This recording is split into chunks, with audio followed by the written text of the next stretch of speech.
an introduction. So I'd just like to say hello and welcome to the Ajax Public Library presentation, Sustainability in Ajax. My name is Catherine and I'm an adult services librarian and your host for the session. I'm happy to introduce Dr. Daniel Hoornweg. Dr. Hoornweg is an associate professor at Ontario Tech University.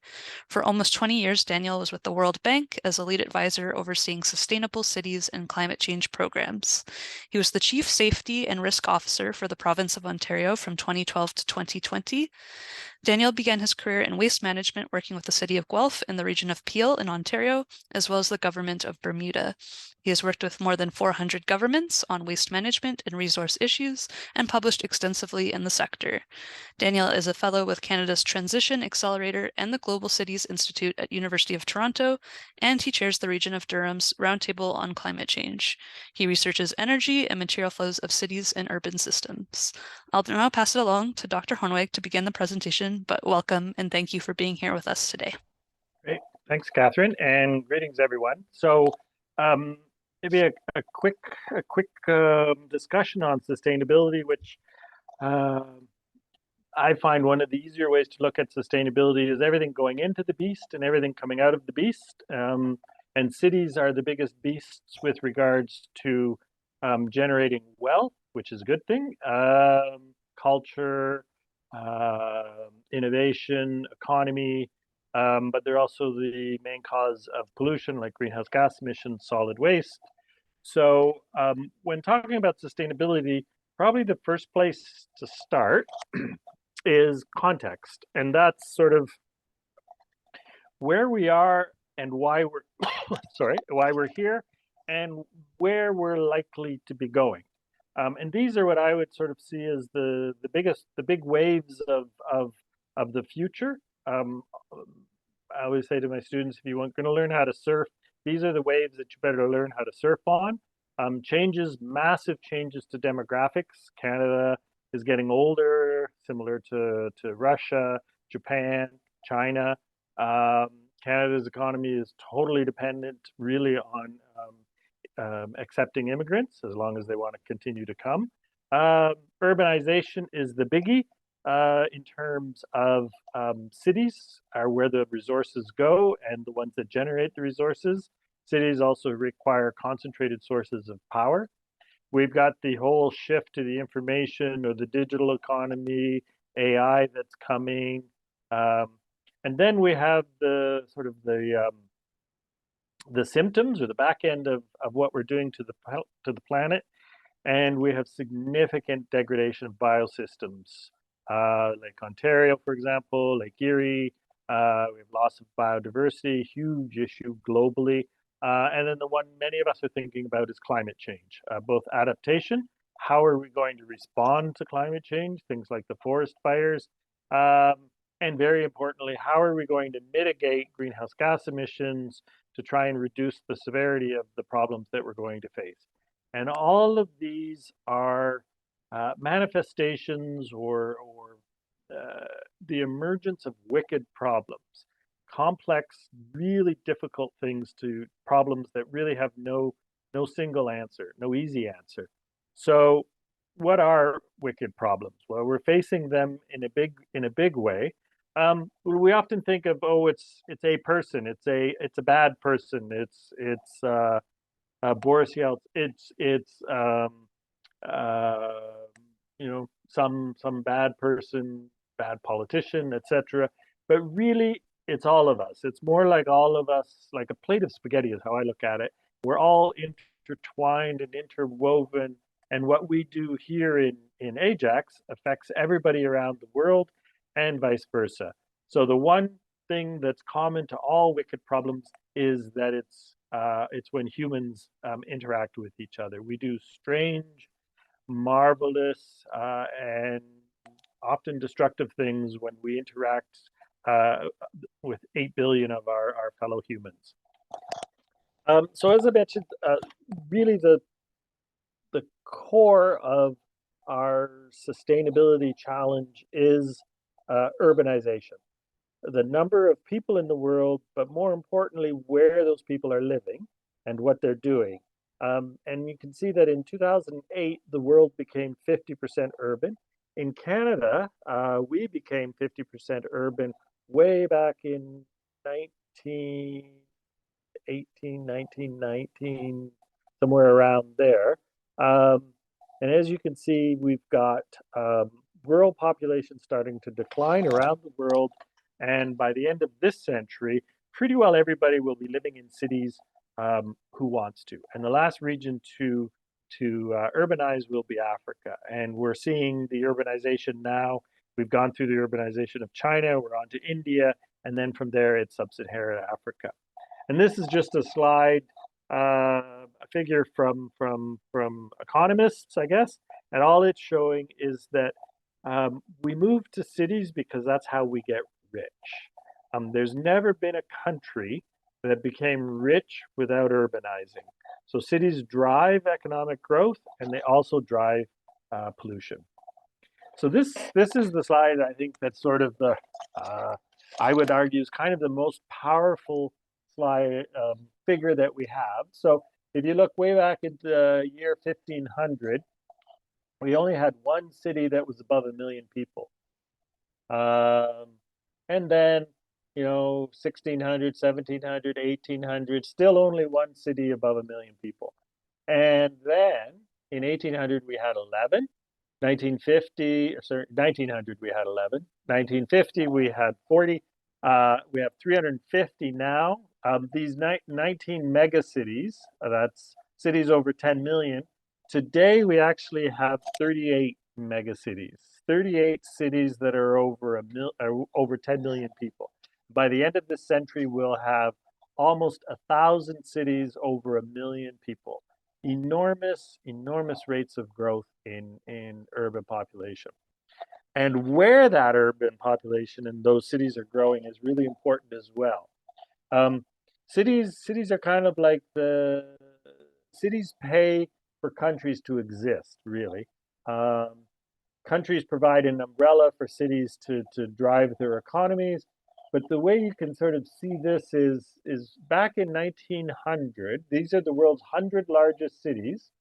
Um, and back in 1900, 53 of those cities, the largest cities in the world, were in Europe. And look at where that is by the end of this century, down to 3. So Europe goes from 53 to 3. And this is the cause, really the root cause of the war in Russia, the, the emergence that we're seeing of Saudi Arabia, of Iran, of China. Um, this is sort of the Wayne Gretzky skate to where the puck is going. The puck is no longer in the OECD, the rich country club. We are the countries, Japan, the US, Europe, that basically drafted the current architecture of the world in terms of the United Nations, the World Bank, the IMF, the World Trading Organization. We were the ones who had the money, so we basically got to call the shots. But you can see how that's changing very, very fast and significantly. And I don't think we in Canada have come anywhere near to grips with just how fundamental those changes are. A student graduating today better be thinking about Asia and then Africa, because that's where the world's economy is going and where the decision making is going. And we don't like it, obviously, and we'll be fighting it with the shift of oil and gas. We'll be fighting it, with the shift of Canada's relative economy to other countries. But it's kind of like fighting against the tide. You better know which way or the wind, I guess, to set your sails. And this is just another way of looking at this. So these are the largest cities in the world, and as you can see, by 2100, I think it's 8 of the top 10 cities are in Africa, the 10 largest cities in the world.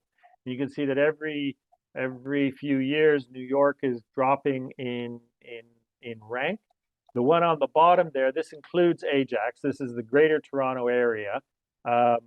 We used to be the 47th largest city in the world. And by the end of this century, despite all of the growth that's being projected for the GTA, Toronto may very well not be a top 100 world's largest city anymore. So our relative influence is declining and declining fast.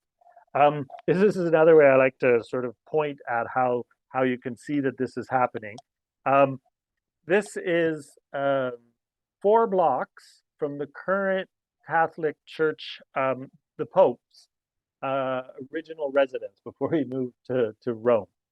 And this is the first time that the Catholic Church, which isn't really renowned as the most forward-thinking organization in the world, but they picked a pope from outside of Europe for the first time ever, from Argentina.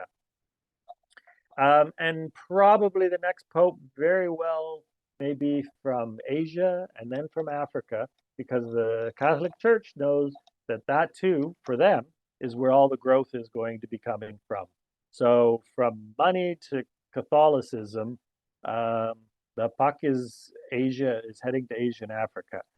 Now, just to switch to climate change, which is probably a very good way of look, or an important part of sustainability, and probably one of the more important parts for Ajax. This is Canada's greenhouse gas emissions and targets.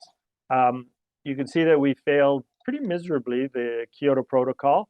We were the only country to withdraw from the protocol. We failed the Copenhagen commitment, and these are our Paris commitments, and the bets are still out, but the odds are pretty long that we're going to make our commitments, leave alone our net zero by 2050 ambitions. We are in no way anywhere near the changes that are required, or the trajectory that's required to get us to those emission reductions. Not even close.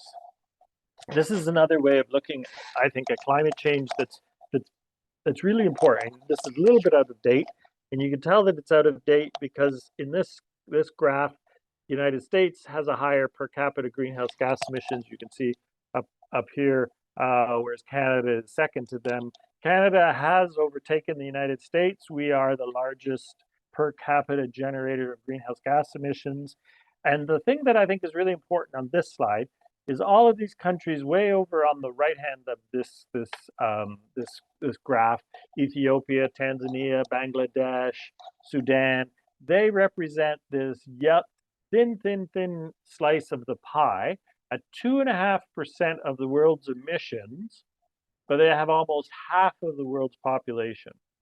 So can you imagine if you go to a country and you say, hi, we're from Canada, we think you should reduce your greenhouse gas emissions. And they look at us and they say, hang on a second, we generate less than 3% of the emissions with more than about 60% of the world's population. And you have the audacity to come down here and tell us that we need to reduce our emissions. And even, we hear, oh, well, Canada shouldn't do anything until China and India. And yes, as countries with billions of people more population, their emissions are now higher. And we like to say in Canada, well, 2%, we're only 2% of the world's total emissions. So we should, what Canada does doesn't matter. Well, I'll tell you, it really does matter when you're the highest per capita greenhouse gas emitter in the world. You do not have a very positive bargaining position with the rest of the world. Another way of looking at this argument is this is a picture of Betu. Betu is in this picture. This picture is now 3 years old, I think. Betu was taken out of school at age 13 to sell 12 oranges over the span of 2 weeks. And he makes about 10 to 15 cents a day selling those oranges. But his family was so poor that they took him out of school to sell those oranges, as well as his sister, because they didn't have the money for the school fees, and they needed the money that he made selling oranges. And there are about 500 million Betus in the world, smart kids who have all sorts of deprivations from poverty, and you may have heard of Beira in Mozambique. It's the city that was pretty well leveled by a typhoon, um, both 4 years ago, yeah, 3 years ago, and then 2 years ago. Massive uh, typhoon, arguably, well, not arguably, I don't think you can make a credible argument against it. That typhoon was affected, caused, and strengthened by climate change, global warming, and Betu, a kid who's been taken out of school, pretty well has his house is gone. The city has been leveled by the typhoon. Um, and the issue that I think we need to think about in Ajax in Toronto, the GTA, is there's 500 million of these kids, and even a small fraction start to add up the numbers and say, hey, hang on a second, we got nothing left to lose. We're being impacted by climate change way, way more than those folks up in Canada who are causing way more of the problem. That's not fair. What should we do? What can we do? And that is a recipe for a for decades of unrest and anger and terrorism, climate terrorism, which is bound to be on the increase, climate refugees, which is bound to be on the increase, and that's an area that it shows how something like climate change really is a wicked problem in that it manifests itself in so many different ways. Here's another way of looking at where we are, where we need to get to. So these are just every dot is the world's 100 largest cities. And you've heard that we want to keep temperatures below 1.5 or 2 degrees. If we want to keep temperatures below 1.5 degrees, which is the global stated objective, we need to get each one of those cities into the bottom right-hand rectangle. You can see there's no cities in there. You can see Toronto in the red way up top. That is a massive, massive undertaking for each of those cities. That's changing energy system, changing transportation system, changing everything to get those cities down to below 2.5 tons per capita greenhouse gas emissions. Um, Again, chances of us pulling that off are extremely slim. Um, but that's what we have said as a country. We put it into law, actually, this net zero, that we will do this by 2050. Um, I think we are also a bit delusional if we really think we are going to do that. But we definitely need to make a significant effort to try and get there. So I guess the question really is, what does this all mean to us in Ajax? One thing that's obvious is um, climate change is here, whether it's the forest fires or the derecho. I never even really knew what that word was before we had the storm up in Uxbridge. Um, the ice storms, wind, heavy rain, um, forest fires, climate refugees. We are going to be getting a lot more of these impacts. The region of Durham has a pretty good climate adaptation plan, this towards resilience. It's hardening our electricity systems. It's improving our houses. There's a lot of um, work that needs to be done, but at least we have a plan. We have a pretty good plan. We also have a pretty good plan at mitigation for the region of Durham. But again, it's a little bit like the government of Canada's passed a law that will be net zero by 2050.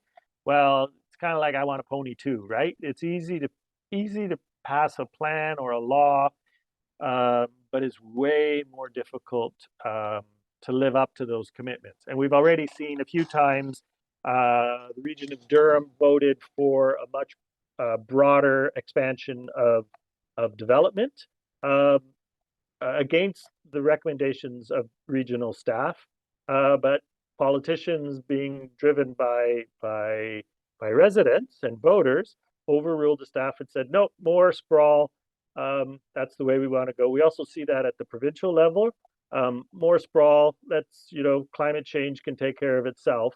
So we don't yet really have the political uh, on the ground commitment to the things that need to be done to significantly mitigate the emissions in the order of what we've been talking about, this net zero. But we do know roughly what we have to do in terms of emissions, where they come from. For us in Durham, it really is transportation is the biggie.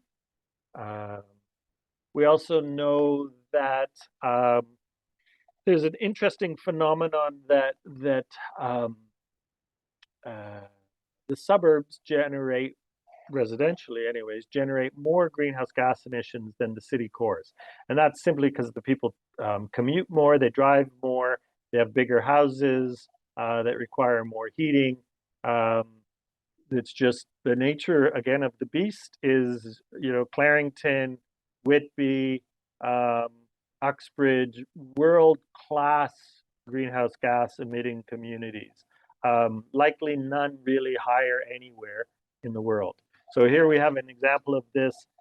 Three neighborhoods, East York, Etobicoke, and Whitby. These are only residential emissions, but simply by the way the houses are laid out and um, the heavier reliance on natural gas for heating and um, uh, single occupant vehicles, mostly for transportation.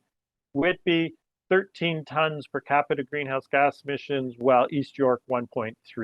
So we know what we need to do, we just don't want to do it. Another way of looking at this is the closer the city core of Toronto, where people live in smaller houses, they do less driving, there's more green there, right? So carbon footprints much higher um, in the suburbs around the city core. Again, sort of what you buy matters, but where you live matters more. Another way of looking at this, transportation emissions.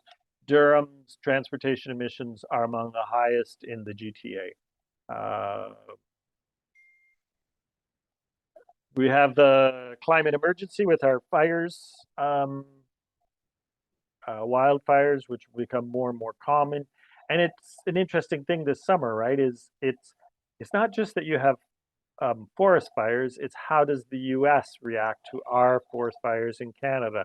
How do the provinces cooperate, work together? How does the federal government work together? These are all things that we're going to need to get much better at working together because these things are going to get more intense and more frequent. All right, so we know how to build better cities. That's pretty easy, actually, from a sustainability perspective. Easy, easy said, devilishly difficult to do. We need more density, good public policy, and we need credible metrics, and we need to have a well-informed public that doesn't have the ability to sort of yell at politicians to want something without adequately knowing what that means. Um, so here's an example of two cities, roughly the same affluence, Atlanta and Barcelona. And simply the way that Atlanta is designed with a much heavier reliance on automobiles, more sprawling. Um, it has about 23 tons per capita greenhouse gas emissions, whereas Barcelona, just as nice a city. I've been to both. If I had to pick, I think most people would prefer to live in Barcelona. Easier to walk, easier to get around with transit. Greenhouse gas emissions are about a fifth of what they are in Atlanta. Again, no rocket science here. It's just uh, the the planning and the technology parts are easy. It's the it's the politics and the getting from here to there that's the difficult thing. And this is just another way of looking at this. Urban form really determines a city's energy efficiency. But having said all that, greenhouse gas emissions, this is something we need to do, blah, blah, blah, blah.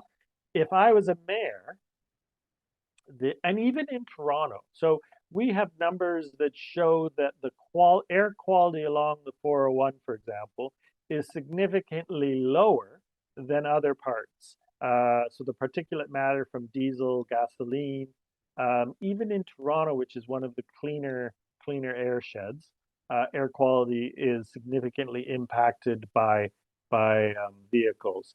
Um, so air pollution is probably the thing that will it may be the thing that drives efforts towards climate change.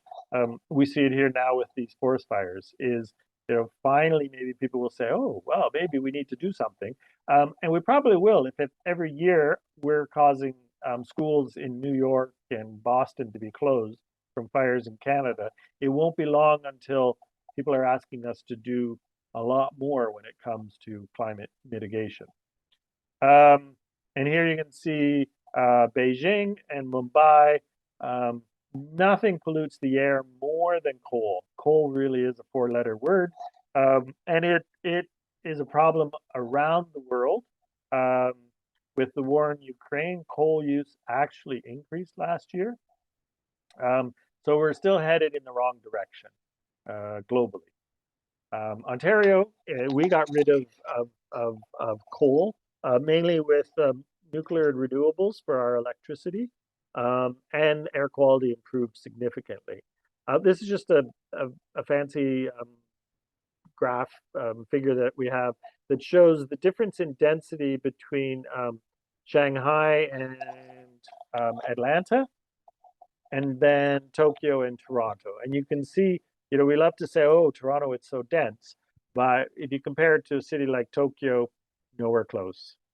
And then I mentioned that the first thing on our three-trick pony for better sustainable cities is density.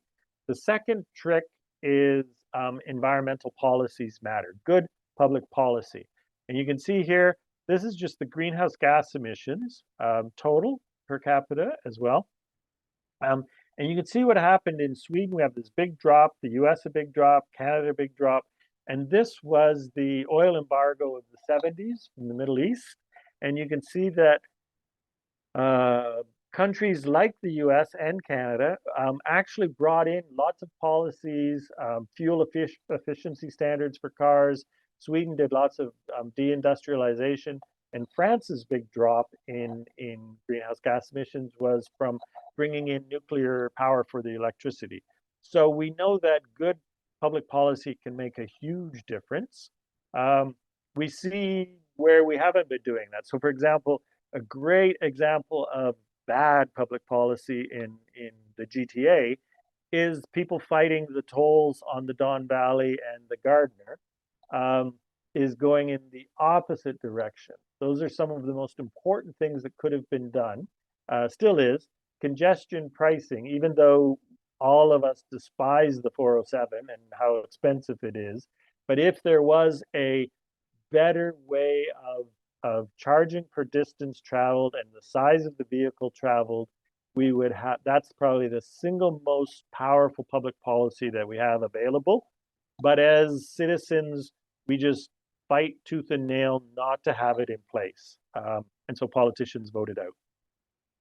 And then the last thing, the third trick of our three-trick pony is managing for results. And in that, in God we trust, everyone else bring data. You need good quality data to manage sustainable cities. And with that, you can have a common set of tools and an agreed to plan, and a way to measure progress that hopefully is sufficiently robust to weather the changes of political parties coming and going and people changing opinions. And that tends to be a big issue. We see that with transit in the GTA, for example. We've had lots of plans, fits and starts. New government comes in and we go back to square one. Hugely problematic. So I had mentioned climate change is just one of our um, issues. It's a biggie. There's no doubt about it. Um, but it's not alone. We have loss of biodiversity is probably uh, my grandchildren, great grandchildren. The one thing that I believe that I would feel the most shame over is the loss of biodiversity. That's irreplaceable. We're losing species around the world now faster than ever in the history of humanity by far. Um, and it's irreversible.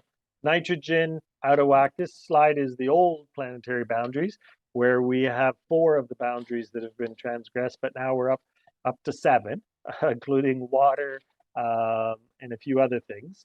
And all of that is tried to wrap up in this Sustainable Development Goals, where there's 17 objectives.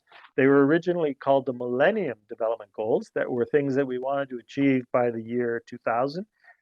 We failed. We didn't get many of them. So we renamed them, repackaged, and we called them the SDGs. And these are all supposed to be delivered by 2030, 6 years away. And we are going to miss almost all of them again. Um, Lots of reasons, but sustainability is not, we are not yet on the path towards sustainability. I think we're on the path. I think we all know, and we have known for quite some time, but I think we are starting to appreciate the direness, how dire the situation is, and the need for scale and speed to get us there. And again, it's um, not all that difficult. Like, for example, to know what needs to be done, but it really is difficult to do it. So this is the greenhouse gas emissions, the global, and you could just see how many of them are associated with energy. And in Ontario, we love to say, well, we got rid of coal, we have some of the lowest carbon electricity in the world, and we do, and it's something we should be very proud of. But less than 20% of our total energy in Ontario is electricity. The 80% is what we use to heat our homes and buildings, and the fuel that we put into our vehicles. That, and then the energy that we run our cement plants and steel mills, those sorts of things. But until we significantly reduce natural gas heating in our homes and gasoline and diesel use in our vehicles, we don't have a hope. And that isn't just Ontario, that's the whole world. You could also see this green is from land use changes, digging up the ground, cutting down the trees, and then agriculture is a big sector. But thousands and thousands and thousands of papers available that tells us almost exactly what needs to be done to bring these emissions down. But implementing it in our communities, again, is the difficult thing. In Toronto, I think we have the GTA, and it's interesting. We don't hear much of this in the current mayor's campaigning. Is the 416 loves to talk about only issues in the 416, but we really are all in this together, 416 and 905. And the thing that we need to do first and foremost is to change our transportation system. We need integrated mobility. We need to be able to get wherever we need to go quickly and easily with a lot less carbon emissions. And what that's going to mean is better transit, electric vehicles, integrated mobility, a lot more bikes, a lot more e-scooters, and a lot more walking. Again, we know how to do this. We've had things like blank ride apps that can integrate all sorts of transportation. We still don't even have a well-functioning system between, say, GO and local transit, or TTC and how much trouble did it take to combine the Presto card, or the fact that you easily can't get a bus from University Ontario Tech to, I don't know, to McMaster or to U of T or to wherever. Our transit is still far, far below any kind of level of service to move the needle on reducing single occupant vehicles. And you can see, Ontario's greenhouse gas focus really does need to be transportation. It's this big chunk right here. And won't be enough just to say, well, let's change all of the cars over to electric vehicles. That that's a move in the right direction, but it's not nearly enough. We need much better transit, and we need it so that you don't need to spend $100,000 on an electric pickup truck, but you need to have access to good transit. So just to summarize, to finish up things, sort of was asked to top sustainability actions that we can take here in Ajax. So for institutions and governments of all levels, it sounds trite, but we really do need to see that we're all in this together um, to build a better Canada. We need to force our governments, which means forcing ourselves, to get along um, to see that the sum of the whole is greater than the parts. We have an inordinate amount of intergovernmental uh, uh, toing and froing and argument and finger pointing, and we are not yet governing in the sense this to reflect the scale of the emergency that is at our doorstep. Transportation is the big one that all governments need to focus on. Um, and we need integrated mobility, and sooner or later we need to have just how we pay for food and water and electricity based on how much we use.